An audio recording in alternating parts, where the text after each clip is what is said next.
I stood near gate 14 with my coat draped over one arm, the heirloom veil clutched tightly in the other, when the message arrived. 5 short words. Cold. Final. Actually, it's just her family. No greeting, no apology, not even a mom. Just that. Like I was a forgotten errand crossed off a list. The terminal noise faded around me. A woman nearby was laughing into her phone, her suitcase swinging against her calf. A child tugged on his mother's sleeve asking for candy. The world moved on, but I didn't. I stared at the screen, willing it to change, willing it to be a mistake. But the little dot that meant he was typing never came back. I didn't cry. I wanted to. My chest felt full of water and glass, something that sloshed and pierced with every breath. But I didn't cry. Instead, I sat down slowly on the metal bench, smoothing my skirt like I had anywhere to be, like dignity hadn't just packed up and flown off without me. I had paid for my ticket myself. No one asked me to, of course. I volunteered, happy to be included, happy to come. I bought a new dress. Not expensive, but neat. Midnight blue with pearl buttons. I packed the veil my mother had worn in 1947 and I in 1972, hoping his bride might find it charming. I had it cleaned, folded in tissue, tied with ribbon. There were also the gifts. A check tucked in an envelope and a locket engraved with their initials. Now all of it sat beside me in a floral suitcase with a worn handle, like some museum exhibit of wasted effort. He knew I was coming, knew I'd booked the flight, the hotel, knew I was bringing the veil. He just waited until I'd arrived, until I'd landed, until I was standing in the place I came for him. And then he erased me with a text. I opened the message again, reread it as if tone might be hiding somewhere in the white space between the letters. It wasn't. It was what it was. I zipped up my coat and rose, holding myself straighter than I felt. Maybe someone was watching. Maybe the universe was.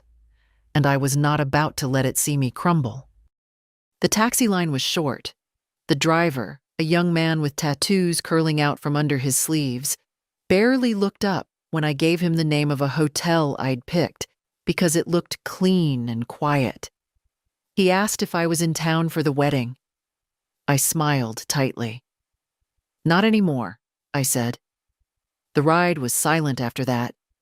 The city rolled by with its palm trees and perfect skies, nothing like Minnesota. Too bright for a day like this. Too beautiful to fit the hollow I felt inside. At the hotel, I checked in, tipped the bellboy, though I usually never did, and stood in the room for a long time, not moving. The window looked out over a parking lot and a strip mall with a pharmacy and a frozen yogurt shop. Not the view I'd imagined when I'd booked it. I unpacked the veil first, laying it gently on the bed like someone fragile and asleep. Then the locket. Then the card. I placed them in a row, like evidence in a case no one would prosecute. And then I sat in the armchair by the window and stared. He wasn't always like this. That's the thing. He used to cry when I dropped him off at kindergarten. He used to make me drawings of houses with me inside and hearts over the roof. He used to sit beside me while I peeled apples for pie and ask how the sun worked. I thought. I don't know what I thought. That weddings were for family. That mothers mattered. That being the one who stayed up with him when he had the measles meant something, even now. That maybe he'd want me to stand behind him that day, quietly, with love. Instead, he erased me. And still, I didn't cry. I sat quietly until the light faded and the neon signs across the street blinked on. Then I stood, walked to the desk, took out the notepad and pen beside the phone, and began to write a list. It had 2 items on it. Cancel the transfer to James, his name. Call Margaret. Margaret is my lawyer. I hadn't spoken to her in months, but suddenly I knew exactly what I needed to say. Because if I no longer had a place at his table, I'd stop funding the feast. I folded the veil back into its box one last time. Then I placed the locket inside and sealed the envelope. Not with tears, but with resolve. The hotel room smelled faintly of lemon disinfectant and something older, old carpets maybe, or tired air. I stood at the little window with my hand on the curtain cord, watching the sky soften from gold to gray. My suitcase sat unopened at the foot of the bed, not because I'd forgotten it, because I wasn't ready to admit I was here, alone, without a purpose. I had come for my son's wedding. I had brought the veil. I had brought the gift. I had packed everything carefully. Extra stockings, my pill organizer, even a nail file in a Ziploc so it wouldn't get flagged at security. That kind of planning doesn't disappear just because someone uninvites you by text. I finally opened the suitcase. I laid things out like I was still going somewhere. Shoes on the floor, dress on a hanger, toiletries in the bathroom. And then I reached for the small wooden box wrapped in a handkerchief nested in the clothes. The veil. It had belonged to my mother, Ruth. Handmade lace, delicate as breath. She wore it at her wedding, and I wore it at mine. I'd had it cleaned and restored, paid more for the preservation service than I'd paid for my own wedding dress. I imagined handing it to my daughter-in-law on the morning of her wedding, telling her how it came from women who stayed, who worked, who loved stubbornly. I imagined her smile. Now I ran my fingers over the fine netting. Too fine for this world, I thought. Too fine for people who send 5-word messages to erase a mother. I put it back in the box. I didn't sleep that night. Not deeply. The bed was too hard, the sheets too white. I lay on my side watching shadows shift on the ceiling, the television silent in the corner. I kept waiting for another message. Some addendum, some explanation. But my phone stayed quiet on the bedside table, screen dark. By morning, I had decided. I called the front desk and asked for the number to a local law office. The man on the phone gave me 3, his voice chipper in that way hotel clerks are trained to be. I thanked him and chose the second number on the list, just because it sounded like the kind of firm that didn't hang up on old women. They could see me that afternoon. I confirmed the time, dressed with care, and packed the veil back into the box one final time. I left it on the desk with a note. Do not disturb. I'll be back. But I didn't take the gift envelope with me. That one went into my purse. I wasn't done deciding what to do with that. The law office was in a beige building next to a dry cleaner. It didn't look like much, but the woman who met me in the waiting room had silver hair and the kind of direct gaze I trusted. Ms. Whitney, she said. I'm Anne. I need to update my will, I said, without preamble, and establish a trust. Anne nodded, not asking why. She took me to her office and poured me a glass of water. I liked her already. I want to remove my son, James Whitney, as beneficiary, I said. Entirely. And I want everything to go to my granddaughter. She raised an eyebrow slightly. May I ask why? Because she's the only one who's never lied to me, I said. And because I won't leave my life's work to a man who deletes his mother like a spam email. Anne didn't react with surprise or sympathy, just made notes. Does your granddaughter have a legal guardian? She's 18, college freshman, brilliant. Then it's simple, she said. We'll draft a will and a living trust. Do you have any specific terms? Yes, I said. She can't touch a penny until she turns 25, unless it's for education, healthcare, or buying her first home. Very reasonable. She's kind, Smart, but she's young. I want to give her help, not ruin her. Anne looked up at me and smiled. You're not ruining anyone, Ms. Whitney. You're restoring balance. It took 2 hours. When I left, I had a folder with copies and a business card. I didn't feel triumphant. I didn't feel anything. Just calm. Like I'd finally stopped waiting for someone else to do the right thing. Back at the hotel, the sun was beginning to set again. Another perfect California sky. I sat in the same chair by the window, but something was different. The veil was still on the desk. I didn't move it. Instead, I picked up my phone and texted my granddaughter, Clara. Sweetheart, are you free for lunch tomorrow? She answered within 2 minutes. Of course I am, Grandma. Where should I meet you? And just like that, I wasn't uninvited from everything. Just from one wedding. Clara had her father's eyes. That was always the first thing people noticed. Wide-set, dark, thoughtful. But where his had grown guarded with age, hers were open, searching. The kind of eyes that waited for answers instead of shutting down the questions. She met me at a little cafe 3 blocks from the hotel, wearing jeans and a white blouse, her hair pulled back in a braid like she had when she was 10. She hugged me the moment she saw me. You look beautiful, she said. I nearly said, don't lie, but stopped myself. Let her say it. Let her mean it. I'd spent too many years brushing off kindness, as if it had an expiration date.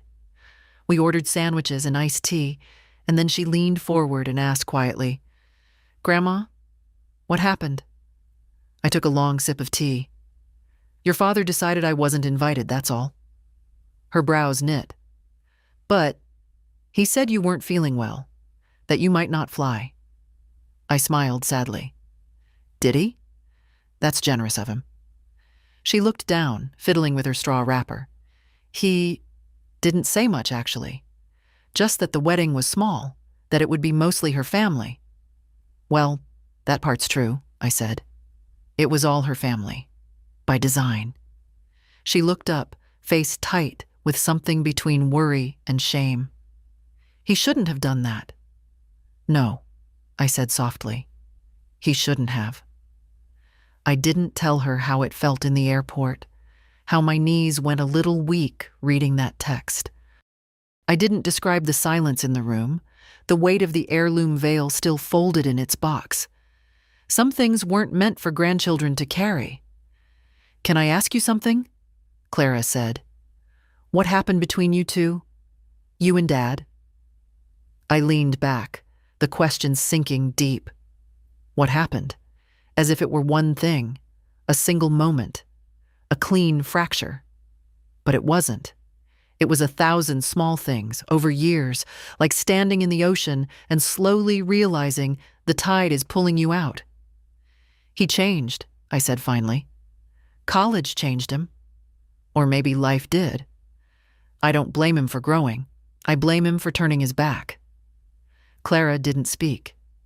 She just listened. That alone meant more than she could know. When your grandfather died, I said, James came home for the funeral. He held my hand the whole time. Cried more than I did. He stayed for 3 days, and we cooked, and we laughed, and we remembered. And then he left. And with each visit after that, something closed off in him. I picked up my sandwich but didn't bite. He married fast, moved west. Got a job, a house, a new circle. He stopped returning calls, sent gift cards for Christmas instead of coming home. And when I offered help, he took it, but always with a kind of silence, like he was doing me a favor by accepting it. Clara was quiet. Did he ever say why? No. But I knew. Knew what? I hesitated. That I embarrassed him. Her hand froze around her glass. I was a public school teacher, not glamorous, not polished. I wore cardigans with loose buttons and brought Jell-O salads to potlucks. His wife's family, well, they come from money. They speak in a certain way, dress in a certain way. I never fit in. But that's no excuse. I shrugged. People don't need excuses to abandon you. Just convenience. Clara looked like she might cry, but didn't. She had my bones. I saw it in her chin. I want you to know something, I said. I'm not telling you this to make you choose sides. I'm telling you because no one else will. Because it's the truth. And because I want you to understand that what your father did to me has nothing to do with who you are or who you will become. She nodded slowly. Thank you for telling me. I reached into my purse and pulled out the envelope I'd meant for her father and his bride. Inside was the locket, not the check. That was already being rerouted. I brought this for the wedding, I said, but I think I brought it for you. She opened it gently. The locket was small and gold, engraved with delicate initials, C.W. and L.W. Clara Whitney, and long ago Louise Whitney, my mother-in-law. Inside, a photo of Clara at 5 and one of me at the same age. She blinked fast. I don't know what to say. Just say you'll keep it, I said. I'll keep it. The check would go to the trust. The veil would go back in the closet. But this moment, was enough. I had thought I'd lost a son. But I'd found a truth, and a granddaughter who saw me. And that was something to build on. My husband died on a Wednesday. It was early spring, one of those bright mornings when the world feels too alive for grief. The daffodils were just starting to poke through the soil by our porch. I remember because I'd noticed them that same morning, bending to touch one, thinking how stubborn they were. How they always came back, no matter how hard the frost had been. He died quietly. No drama. No long illness. Just a breath that didn't come back. George Whitney was not a remarkable man if you looked at him through the world's lens. He sold insurance, drove a Dodge, made his coffee too weak. But he loved me with a steadiness that outlasted every disappointment life handed us. When my mother passed, he held my hand for 6 straight hours. When I lost the baby before James, he came home from work and just lay beside me until I slept. We were married for 34 years. Not all of them easy, not all of them kind. But we chose each other again and again, even in the quiet. After the funeral, James stayed for 3 days. He helped clean the garage, sorted old papers, took 2 boxes of his father's things back to the airport. On the last morning, he hugged me long, his chin against my shoulder. "You'll be okay, right?" he asked. I said yes. And he believed me. He left me with the house, the Buick, and a bank account that could last if I was careful. He also left me with silence. A long one. In the beginning, I didn't feel it. I filled the days with school. I was still teaching then, 3rd grade, which meant juice boxes and shoelaces and sticky hands. The noise helped. Children don't leave room for too much thinking. But evenings came, and they were quieter than I'd ever known. No voice from the other room asking where the good batteries were. No shuffle of slippers on the kitchen floor. Just the creak of the house and my own breath. The first year, James called every Sunday, always at 5. We'd talk about the weather, about my health, about what he was reading.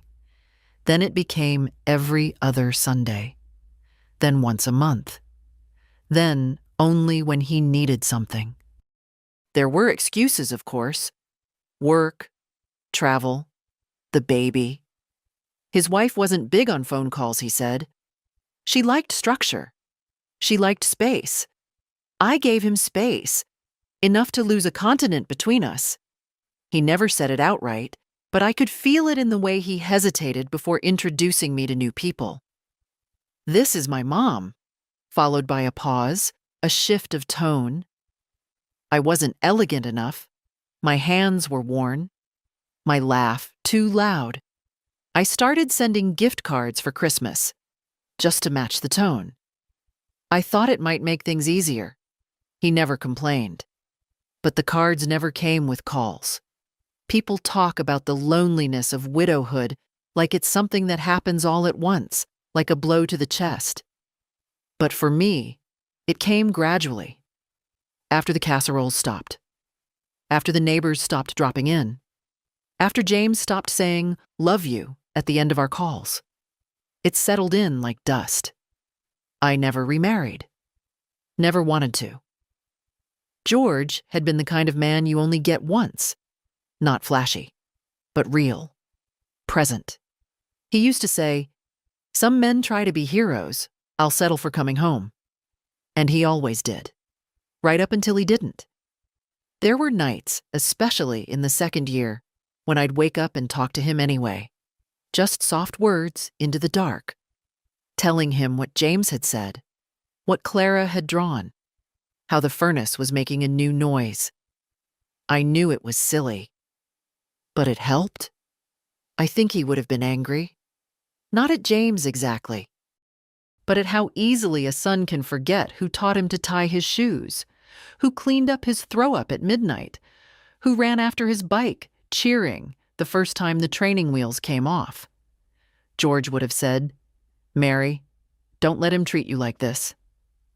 I used to answer out loud, "It's just how he is now."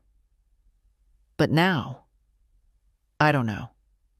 Now, sitting in this hotel room with the veil boxed up, the will rewritten, and Clara drinking iced tea with her knees curled under her like a girl half her age, I wonder if George was right. Maybe I let it go too long. Maybe I excused too much. But not anymore. There's a drawer in my kitchen back home that sticks on the left side. You have to tug a little, then it slides open all at once with a clatter. That drawer holds everything I thought I'd never need to reference again. Receipts, bank letters, photocopies, old warranties, and a folder labeled James. I started it when he got married. At first, it was just for organization. I didn't want to forget what I'd given or promised in case he ever asked. But over time, it became something else. A record, maybe. A quiet ledger of what it cost to stay in someone's life when love wasn't enough. The first paper is from 2003, a $12,000 check, down payment for their first apartment. He said it would be temporary, just until they got on their feet. They moved out a year later, into a condo his in-laws helped finance. No one mentioned my part. Next is a credit card payoff. $6,800. He'd lost his job. Said the bills were piling up. I remember sitting at my kitchen table, reading his email twice before calling the bank. I told him not to worry. Mothers don't let their children sink, not if they can help it. Then came the baby. Clara, my shining light. When she was born, I offered a college savings account. He said it was too early, that they'd set something up on their own. They never did. Instead, the folder holds receipts for diapers, a stroller, a hospital bill that somehow didn't get covered. I sent money for each without asking questions. In 2011, a torn knee ligament. He didn't have enough PTO, he said, and the insurance deductible was high. $2,300. I wired it the same day. In 2015, their car broke down. Not the fancy one his wife drove. The older one for errands. I covered the repairs. $120. A year later, the roof leaked. He called in the middle of the night. His voice rushed, low, like he didn't want someone else hearing. "Mom, I hate to ask, but..." He didn't hate it. I wired $8,000 that morning. In total, the folder holds records of $57,000 over 20 years, not counting gifts, not counting flights to visit, not counting the groceries I stocked in their kitchen when they were tight that month, not counting the coat I bought Clara every winter until she was 17, not counting the new laptop I mailed when he said hers broke and they couldn't swing it right now. It's not about the money. It never was. If he'd said thank you, if he'd looked me in the eye and called me just to talk, it would have balanced. But somewhere along the way, it stopped being help and became expected. A quiet tax on motherhood. I didn't notice the shift at first. The first 5 years, every dollar felt like a hug from afar. But eventually, the calls came only when something was needed. And the warmth dried up. The gifts went unmentioned. The deposits unacknowledged. Last year on his birthday, I mailed him a check. Just a gesture. He cashed it the next day. He didn't call. He never did. The last paper in the folder is from 4 months ago. A transfer of $3,000 for incidentals ahead of the wedding. Florals, deposits, whatever she needs, he'd said. I sent it that same afternoon. Of course I did. I was thrilled to be included. Thrilled to be invited. Funny, isn't it? How much I paid to be disinvited. I looked over the papers one last time before my trip. I'd pulled them out to remind myself that I wasn't imagining things, that the distance between us wasn't just emotional, that I hadn't dreamed the neglect. It was there in black and white. They say love doesn't keep score. Maybe it shouldn't. But dignity does. That first night in the hotel was the longest one I'd had in years, longer than the night George died, longer than the night Clara was born and no one thought to call. The air conditioner buzzed quietly, and the glow of the television cast shadows on the wall, even though I hadn't turned it on. I couldn't bring myself to. The silence felt more honest. I'd unpacked everything, though there was no point. The dress I'd brought hung limply in the closet, untouched. Simple, navy, with a little lace at the collar. I'd picked it because it reminded me of something my mother once wore. Modest, elegant, timeless. It was supposed to be the dress I watched my son marry in. Now it looked like a garment abandoned at a thrift store. The veil lay boxed beside the bed. I couldn't bring myself to put it back in the suitcase. It deserved more than zippers and nylon linings. It had survived generations, and I had brought it here with hope. I made myself a cup of tea using the tiny coffee maker in the corner, the kind of tea that tastes like cardboard and regret. I sat by the window, the cup warm in my hands, watching the cars move in and out of the parking lot below. Somewhere out there, perhaps only a few miles away, my son was laughing, probably finishing his rehearsal dinner, surrounded by people in cocktail dresses and linen shirts, drinking wine paid for by someone else. I wondered if he thought about me at all, if he felt the absence, or if he was relieved.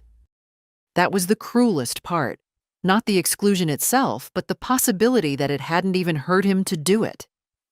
I looked at my phone. No new messages, no call to explain, no apology. Just that one 5-word dismissal hours ago. Still there, still unread, still permanent. I opened a blank note on the screen. I started to type. Dear James. Then stopped. What could I say that I hadn't already tried to show? I loved him. I raised him. I never asked for much. And still, he pulled away. Instead, I opened the photo gallery.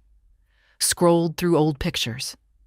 Him in kindergarten, tooth missing, face lit up with mischief.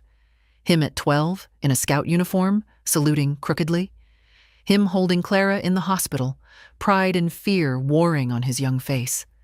And then, fewer photos, longer gaps, fewer smiles meant for me. I didn't cry. I expected I would, but the tears didn't come. It wasn't sorrow I felt.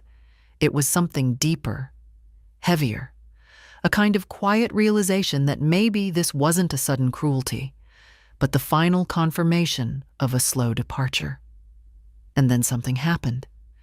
Somewhere around midnight, as I sat in that stiff chair in the strange room, I felt a shift. It was small, not loud, not brave, just a quiet thought. Maybe this was a blessing. If I hadn't come, I might have gone another year pretending things were fine, sending money, waiting for phone calls that didn't come. Maybe this cruel, sharp moment was the clarity I needed. Because something inside me had started to whisper what George might have said if he were here. Mary, you have a life too. It startled me, that voice. So calm, so clear. I poured the cold tea down the sink and washed the mug.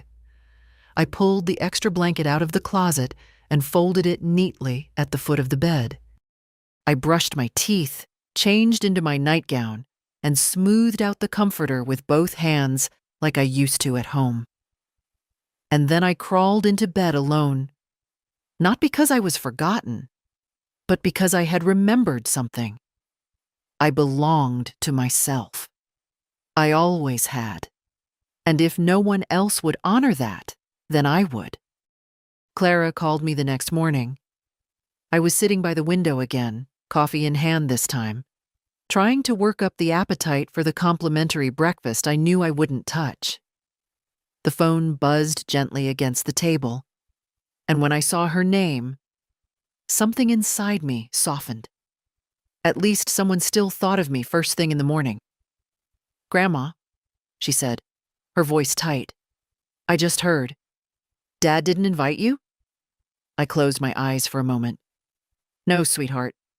He didn't." There was silence on the line, but not the kind that happens when someone doesn't know what to say.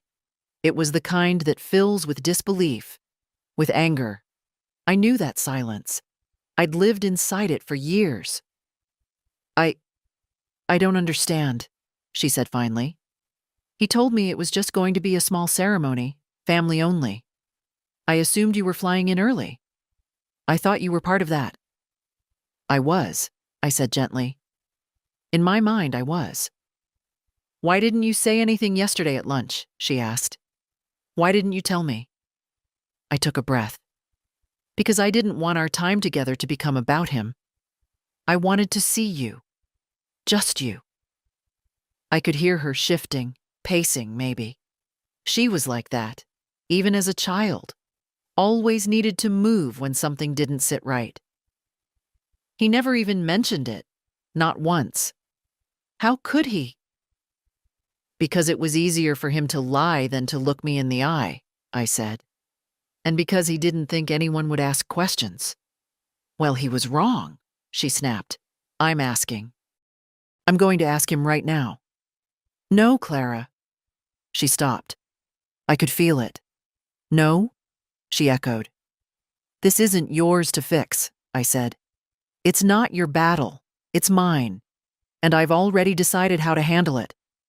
She was quiet again, but not with that hollow silence. This time, it was listening. Understanding. "What are you going to do?" "I've already done it," I said. "The veil stays with me. The gift goes to someone who deserves it. And my money, Clara, my name, my legacy, it won't go where I'm not welcome." "You rewrote your will." "Yes." "And the trust?" Her voice was careful now, soft. "It's yours," I said.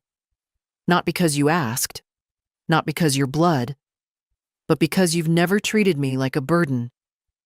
I could hear her breathing through the line. "Grandma," she whispered. "That's too much. I don't need—" "I know you don't," I said. "That's the point. You've never once made me feel like I owed you anything. That's why I trust you with it." She didn't speak for a long while, and when she did, her voice was steady, but thick. "I'll make you proud. You already do." A knock sounded at her end. Someone calling her, probably. Her father, I guessed. "I have to go," she said. "But can I see you again? After the wedding?" "I'd like that." "No," she said firmly. "I mean it. I want to stay close. I want to know you, really know you." And that, after everything, was the gift I hadn't dared to hope for. After we hung up, I sat still for a long time. The coffee had gone cold again. The world outside was waking up. Somewhere, James was tying his tie, checking his reflection, making jokes about florists running late. And he had no idea that his daughter had just stepped quietly away from the narrative he'd written. No rebellion, no scene, just a quiet, clear step. And maybe that was enough. The call to the bank wasn't impulsive. It was deliberate, measured, like setting down a heavy box you've carried too far for too long.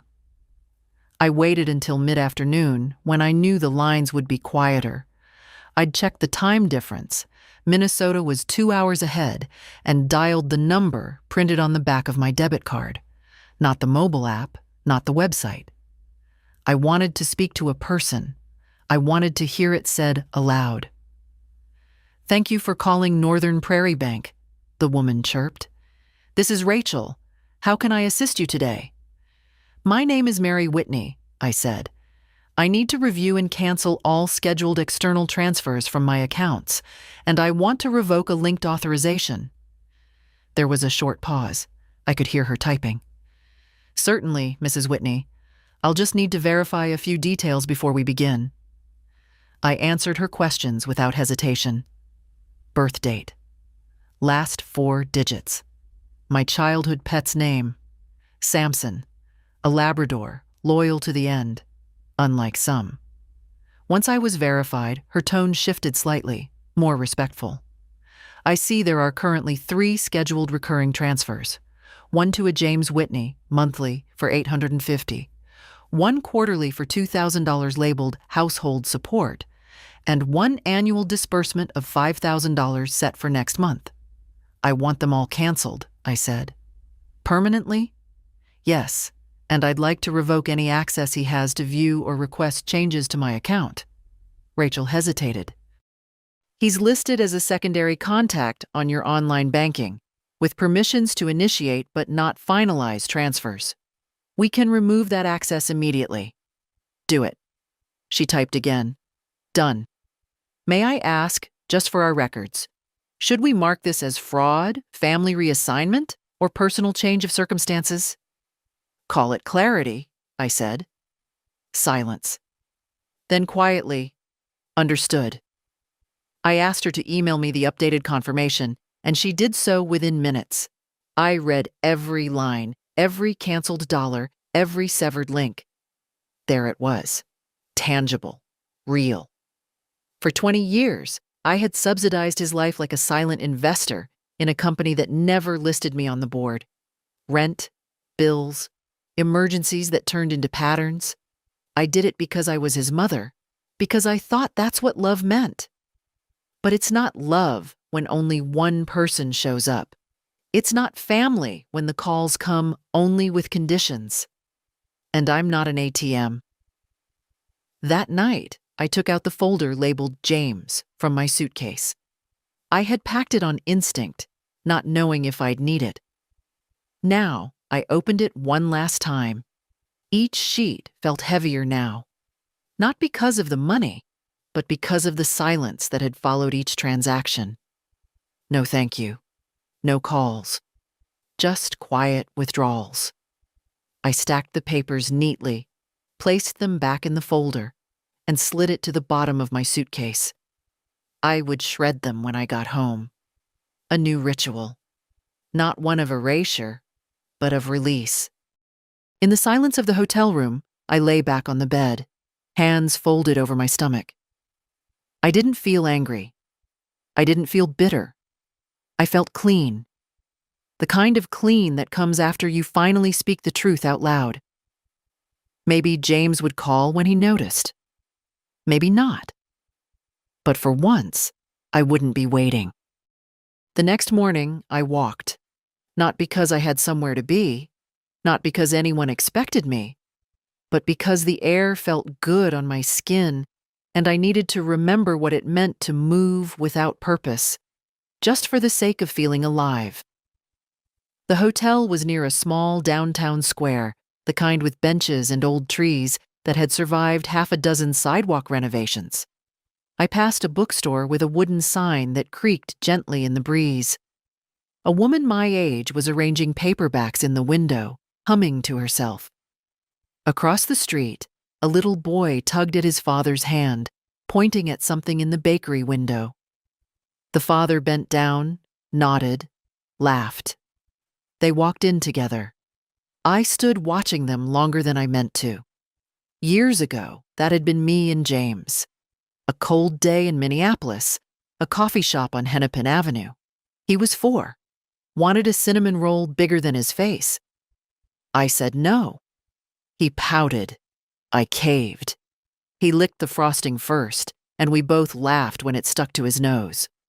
I hadn't thought about that moment in years. The ache surprised me, not because it was painful, but because it wasn't.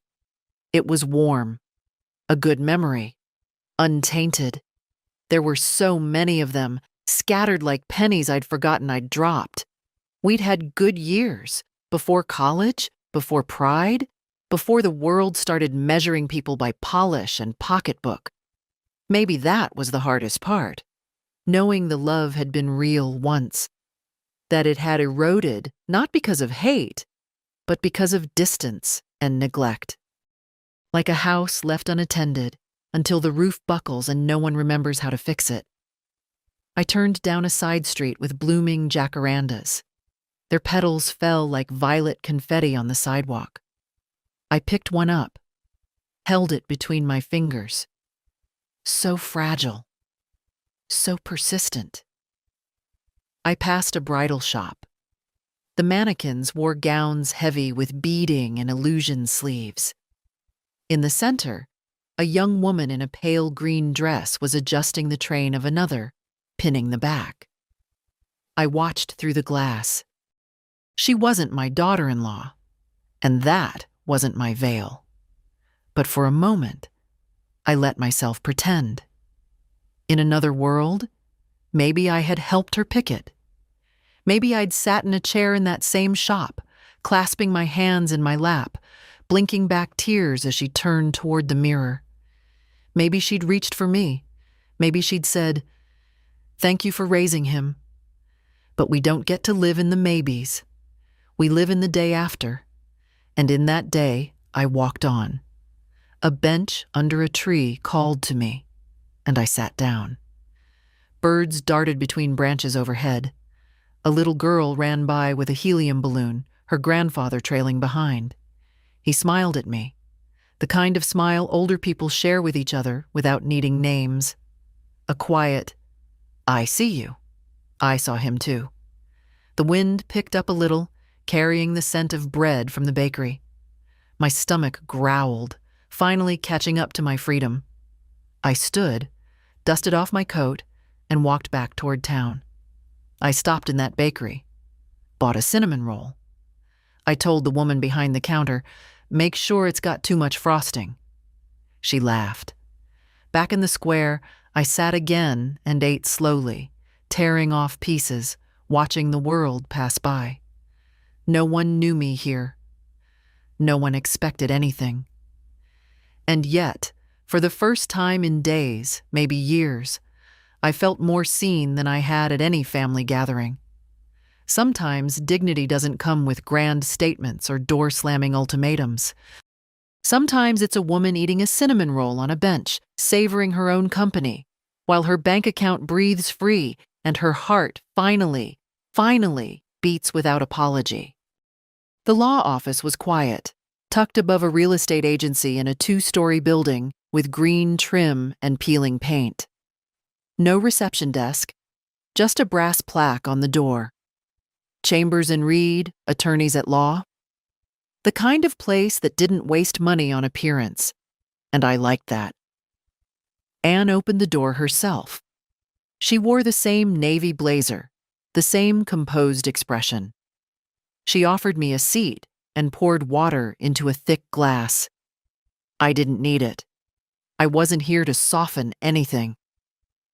"I've reviewed the documents you signed last time," she said, placing a neat stack of papers in front of me.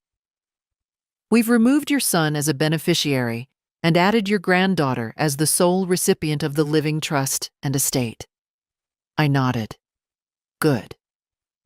"Would you like to include a letter of intent?" she asked. "Sometimes it helps clarify choices if anyone contests." "No one will," I said. "He won't fight for something he didn't know I still had." She raised an eyebrow slightly but didn't push. "All right. We've also drafted the irrevocable trust, as you requested. The terms specify access for education, housing, or medical expenses until age 25, after which Clara has full control." "Perfect," I said. "She's responsible, but I want her to earn the rest, not expect it." Anne tapped the folder, then folded her hands. "Would you like to include a clause preventing James from contesting or attempting to access the trust?" "Yes." "Done." The pen in my hand felt heavier than I remembered. Signing those papers wasn't hard. It wasn't even sad. It felt like writing a final chapter that had been waiting, half finished, for years. I signed each line, my name steady and sure. M. Whitney. Again. Again. When it was over, Anne gathered the papers and sealed them in a blue envelope. "Would you like me to notify your son?" she asked. I thought about it. "No," I said. "Let the silence speak." She slid the envelope into a drawer. "Then we're finished." As I stood to leave, she placed a hand gently on my arm. "You know," she said, "most people come in here clinging to their decisions like they're hoping someone will talk them out of it. You didn't flinch." "I've already spent 20 years flinching," I said. Downstairs, the sun had shifted. Afternoon light stretched long across the sidewalk. I stood there for a moment, holding my bag, feeling oddly light. I hadn't just changed names on a document. I'd rewritten the legacy of my own story. James would be fine. He always was. His wife had family money. They'd navigate the mortgages and expenses. Maybe he'd be angry. Maybe not. But I wasn't afraid of that anymore. I hailed a cab. The driver glanced at me in the rearview mirror. "Anywhere in particular?" "Back to the hotel," I said. "I have a cinnamon roll waiting." He laughed. And for once I did too. I didn't want to write him anything. That was the truth. There was something satisfying about silence. Letting absence do the work. Letting unanswered questions hang in the air like smoke that never clears. But silence, I've learned, can also be cowardice. And I wasn't afraid of James. Not anymore. So that night, after the sun dipped behind the low line of shops across the street, I sat at the little desk in my hotel room, pulled out the hotel stationery, cream-colored with a faint blue border, and uncapped a black pen. Not a text, not an email, ink on paper. I started with his name. James, not Jimmy, not sweetheart, not the name I whispered over crib rails when he was teething. Just James. The man. The son who had made a decision, and now would hear mine. I paused, then wrote. I arrived Thursday, as planned. I brought the veil, the gift, and the dress you'll never see. I sat at gate 14 with a suitcase full of history and hope, and I received your message just before baggage claim. 5 words. Actually, it's just her family. I waited. I thought perhaps it was a mistake, that you would follow it with another. I'm sorry. We'll figure it out. Please still come. But nothing came. So I made my own plan. I stayed in a hotel. I walked the city. I watched strangers be kind to each other. I ate a cinnamon roll alone on a bench and felt more dignity than I have in years. I thought about what it means to be a mother.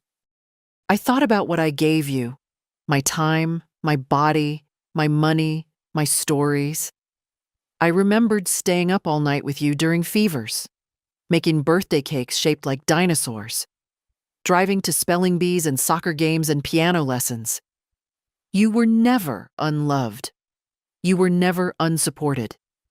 And yet, somewhere along the way, you decided that I no longer fit the image you wanted, that I was too plain, too small town, too much like where you came from, and not enough like where you were going.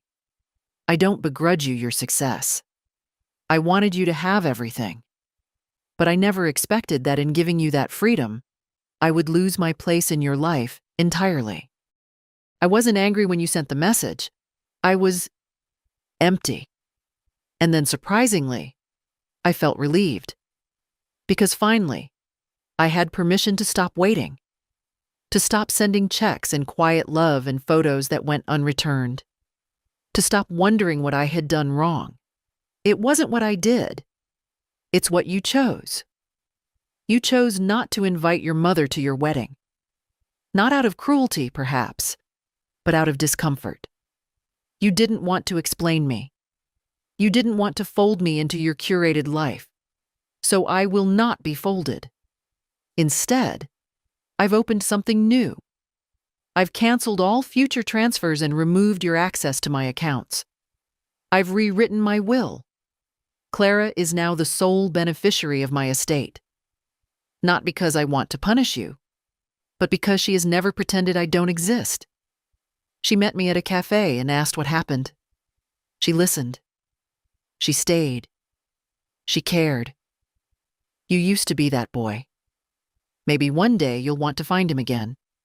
If you do, I won't slam the door. But I won't stand in the doorway either, holding a tray of forgiveness for someone who hasn't asked. Your absence at your own wedding may not have looked like a chair left empty, but it was. Mine. And now that I've filled it, with my own self, my own voice, I'm not giving it back. I wish you peace, and I wish you honesty. The kind that starts when you look in the mirror and ask, what did I choose? Love, because I never stopped. Mom, I read it twice before folding it. No rage, no theatrics, just truth, weighty and clear. I slipped it into an envelope, wrote his name on the front, and left it on the corner of the desk. Not for mailing, not yet. But it existed now, like a stone placed gently on a grave, not to mark a death, but to say, I came, I remembered, and now I can walk on. The morning of the wedding dawned like any other, sunlit, clean, with a breeze that tugged gently at the palms outside my window. No fanfare, no ache, just morning. I had no invitation. No seat among the rows of white chairs, but I knew the time, knew the place.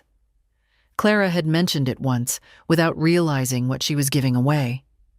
So I dressed. Not in the navy dress I'd brought for the ceremony, but in a soft gray blouse and slacks.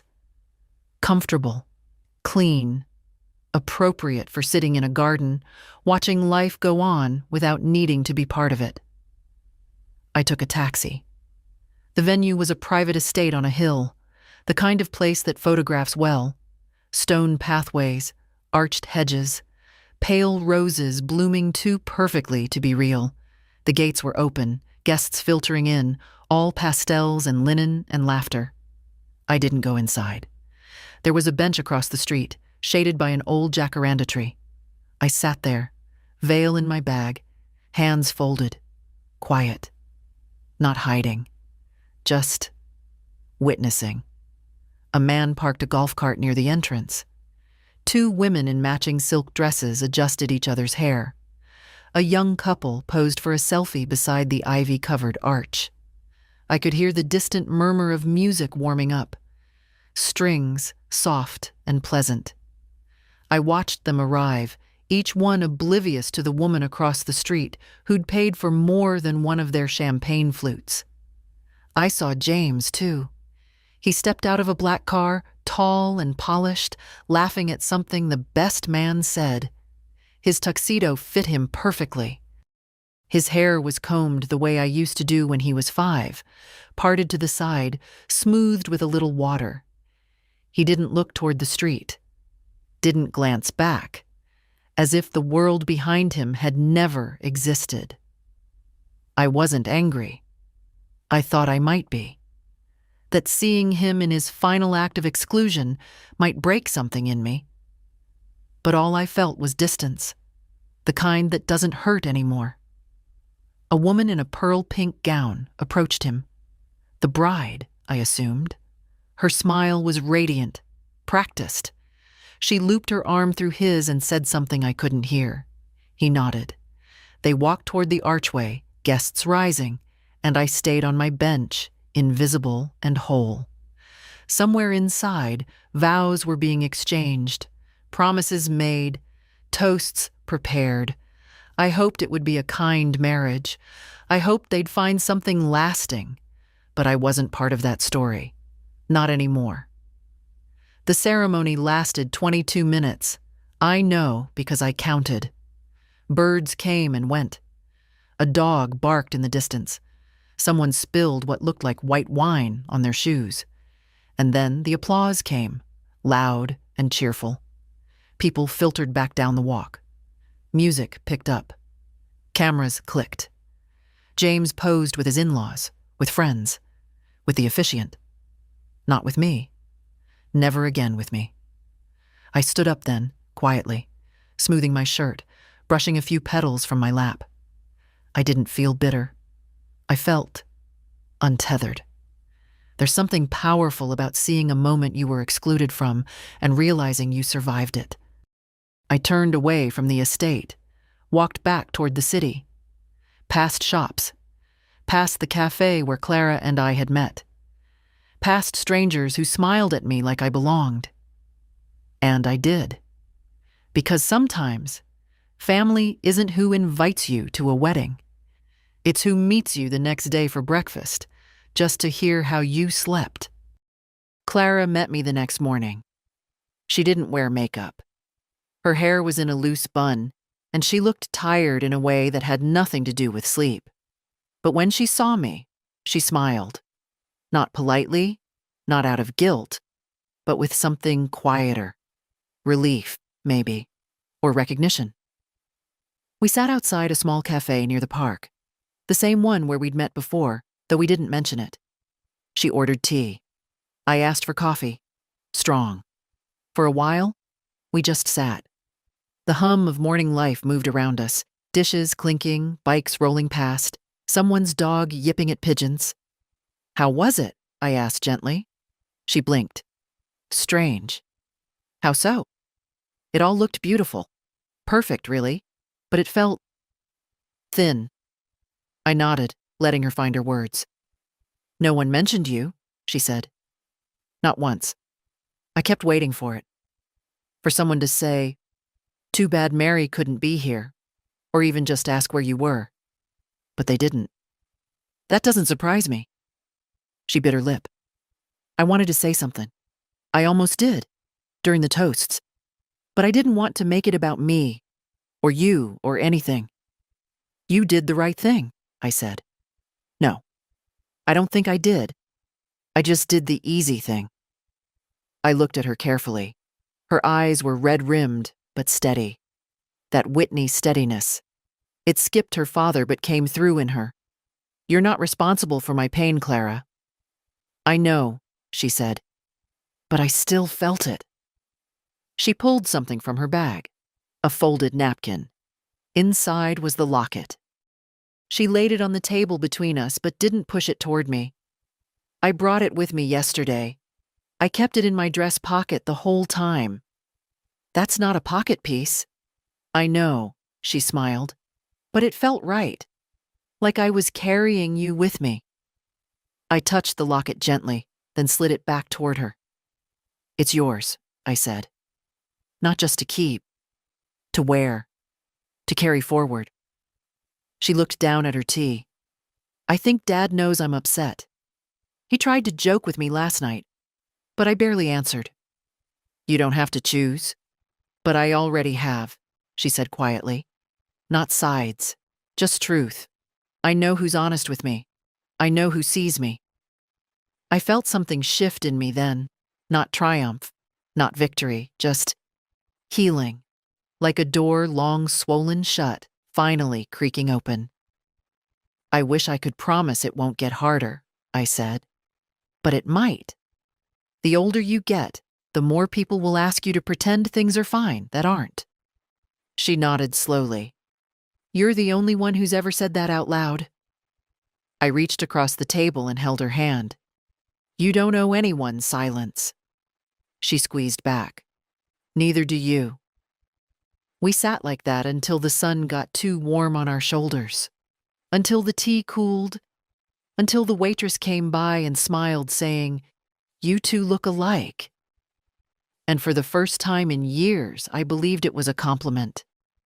Because I wasn't just someone's forgotten mother. I was Clara's grandmother, and that was more than enough. I flew home on a Tuesday. Same airline, same suitcase, but everything felt different. The air in the terminal didn't press against my chest like it had days before. My steps were slower, but steadier.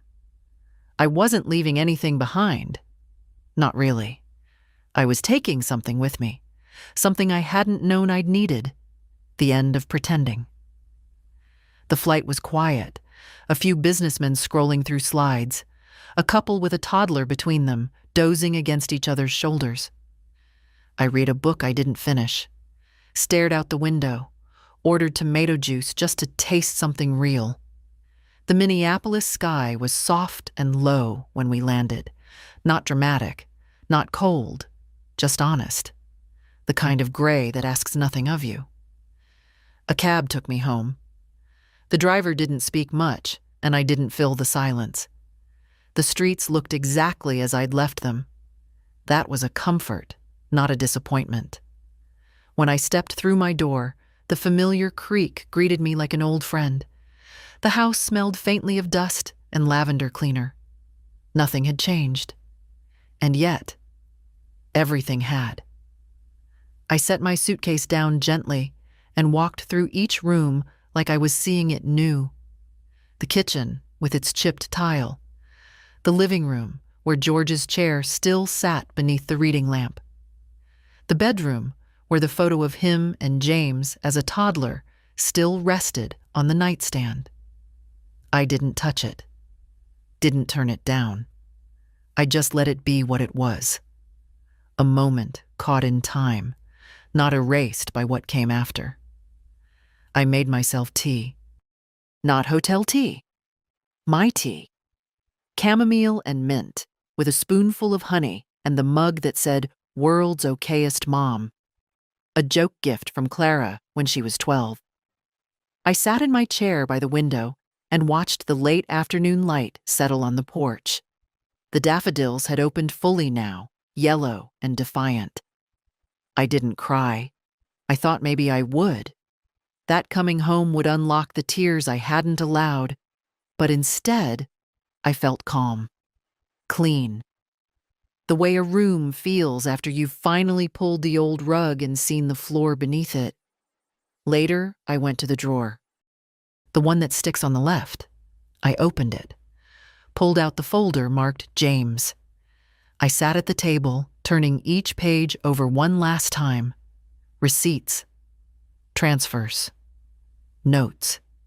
Each one a quiet record of a love that had expected nothing in return and received exactly that. I took the shredder from the hallway closet. I fed the pages in slowly, one by one, not with spite, with peace. This wasn't punishment. It was pruning. What doesn't grow gets cut back. When I finished, I emptied the bin into a paper bag and set it by the back door to go out with the trash. It felt light, considering how much of my life had just passed through those blades. Then I opened the small linen closet and reached for the box. The veil. I laid it out on the bed, careful as always. Ran my fingers over the lace. I didn't cry then, either. Instead, I smiled. The veil had been worn by strong women. Ruth, who raised 4 children through wartime. Me, who buried a husband and kept going. It didn't need another wedding to have value. It didn't need another girl to wear it to matter. It had already done its work. I folded it back into its cloth, tied it with the same ribbon, and placed it in the cedar chest. Maybe Clara would want it one day. Maybe not. I wouldn't ask. That choice would be hers, the way this week had finally been mine. Before bed, I opened my phone. A single message from James. "Hope you're doing okay. Ceremony went well." I stared at it a long while. Then I deleted it, not unanswered, not angry. Just unnecessary. I climbed into bed. Same side. Same blanket folded at the foot. I turned off the light, let the quiet fill the room, and breathed. No one was going to rewrite the past, but I had rewritten my place in the present. And in the morning, the daffodils would still be standing. So would I. It's been 3 months since the wedding. The seasons turned slowly here, as they always do. The trees shifted from pale green to that fuller, heavier shade they wear just before the heat sets in. My garden's blooming again. Lilacs this time, and some stubborn tulips I thought wouldn't return. I spend more time outside now, not to escape the house, not to busy my hands, just because the world feels gentler when I'm not trying to prove anything to anyone. I water the plants, watch the neighborhood kids ride their bikes too fast, bake small things no one asks for, and I rest. I rest in a way I hadn't realized I'd forgotten. Sometimes Clara calls. Sometimes she comes by. We don't talk about the wedding, not anymore. We talk about her courses, the book she's reading, a boy she's not sure about. She brings coffee sometimes, leaves wearing one of my old cardigans. Always says thank you. Always hugs me longer than needed. That's our rhythm now, not a replacement. A beginning. James hasn't called, not since that message I never answered, and I don't expect him to. I don't need closure anymore. That's the thing no one tells you. Sometimes the answer isn't reconciliation, it's release. Letting go without bitterness. Stepping out of someone's shadow and realizing the sun still finds you. I've been cleaning out drawers. Not because I'm preparing to leave, but because I finally want to live in a house that holds only what serves me. I gave away 4 coats, 2 vases, 3 boxes of Christmas lights I don't have the ladder to hang anymore. It feels good to unburden without mourning. I found an old photograph yesterday. Me and James at the lake. He was maybe 9. I had a bandana around my hair and sunglasses too big for my face. He's holding a fish, grinning wide, his hand in mine. I didn't cry. I just looked. He was a good boy once, and I was a good mother. That much, no wedding can erase. I put the photo in a drawer, not to forget, but to stop waiting for it to come back to life. Some memories are best left quiet, like dried flowers pressed in a book. You don't need to hold them every day. It's enough to know they're there. And if you've read this far, I'll tell you the truth. I'm not sad. Not in the way people expect. I grieved my son long before that text. What I feel now is lighter. Like I've stepped out of a room that was dim for years, into the honest morning light. It doesn't mean I don't love him. It means I love myself more now than I used to. That's the gift I gave myself this year. Not revenge, not retribution. Dignity, ownership, silence. Chosen rather than endured. And if you, sitting wherever you are, reading this, have ever felt pushed aside, erased, or uninvited by the very people you built your life around, Let me tell you something simple. You are still the author of your story.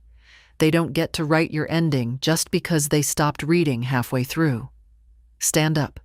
Sit tall. Shred the old accounts. Wear the dress anyway. Eat the cinnamon roll. Speak the truth, even if it shakes. And if they didn't save you a seat, pull up your own chair or walk away entirely. But don't you dare believe you're disposable. You are not. You are the root they grew from. And you, my dear, are allowed to grow again on your own terms, in your own light. If this story moved you, share it. Tell someone who needs to hear it. Leave a comment. Say, I see you. Because I promise, someone is waiting for those words. And if you've ever sat alone at the airport with a suitcase full of love and nowhere to place it, know this: you're not the only one. And you are never, ever too late to begin again.